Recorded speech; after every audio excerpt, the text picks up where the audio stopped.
നമസ്കാരം, തടൈ ന്യൂസിലേക്ക് സ്വാഗതം. 39-ാം വയസ്സിലും ഫുട്ബോൾ ലോകത്തെ വിസ്മയിപ്പിച്ച് മുന്നേറുകയാണ് അർജന്റീനയുടെ ഇതിഹാസ നായകൻ ലയണൽ മെസ്സി. പല താരങ്ങളും ബൂട്ടഴിക്കുന്ന പ്രായത്തിൽ കളിക്കളത്തിൽ ഇപ്പോഴും അത്ഭുതങ്ങൾ സൃഷ്ടിക്കുകയാണ് ആ മായാജാലക്കാരൻ. 2026 ലോകകപ്പിൽ അർജന്റീന കളിച്ച ആദ്യ 2 മത്സരങ്ങളിൽ നേടിയ 5 ഗോളുകൾക്കും പിന്നിൽ മെസ്സിയുടെ ഇടങ്കാലിന്റെ മായാജാലമുണ്ട്. ഗോളായും അസിസ്റ്റായും ടീമിന്റെ വിജയങ്ങൾക്ക് ചുക്കാൻ പിടിക്കുന്നതാണ് മെസ്സിയുടെ ഓരോ പ്രകടനവും. എന്നാൽ ഇപ്പോൾ ഫുട്ബോൾ ലോകം ഒന്നടങ്കം ചോദിക്കുന്നത് ഒരേ ഒരു ചോദ്യമാണ്: 2030 ലോകകപ്പിലും മെസ്സിയെ കളിക്കളത്തിൽ കാണാനാകുമോ? എന്നാൽ മറ്റൊരു ലോകകപ്പ് കൂടി കളിക്കുമോ എന്ന മാധ്യമ പ്രവർത്തകരുടെ ചോദ്യത്തിന് പതിവ് പോലെ ശാന്തവും പക്വവുമായ മറുപടിയാണ് അദ്ദേഹം നൽകിയത്. ഇപ്പോൾ അതിനെക്കുറിച്ച് ചിന്തിക്കുന്നില്ല, അത് വളരെ അകലെയാണ്.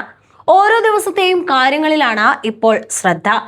ടീമിന് സഹായകമാകാനും ഫിറ്റ്നസ് നിലനിർത്താനും കഴിയുന്നിടത്തോളം കാലം ഞാൻ കളിക്കും എന്നാണ് മെസ്സി പറഞ്ഞത്.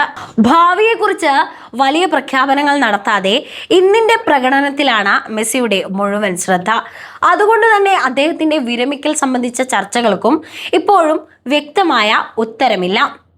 അതേസമയം തന്റെ 41-ാം വയസ്സിലും ലോകകപ്പ് കളിക്കുന്ന പോർച്ചുഗലിന്റെ തീപ്പൊരി താരം ക്രിസ്ത്യാനോ റൊണാൾഡോ എന്ന ഉദാഹരണവും ആരാധകർ മുന്നോട്ട് വയ്ക്കുന്നുണ്ട്.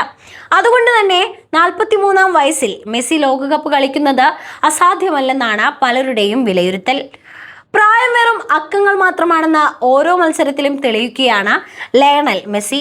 2030 ലോകകപ്പിന്റെ വേദിയിൽ ഒരിക്കൽ കൂടി ആ മാന്ത്രിക ഇടങ്കാൽ പന്തിനെ നൃത്തം ചെയ്യിക്കുമോ? ലോകമെമ്പാടുമുള്ള മെസ്സി ആരാധകർ ഇപ്പോൾ കാത്തിരിക്കുന്നത് ആ ഒരേ ഒരു പ്രഖ്യാപനത്തിനാണ്.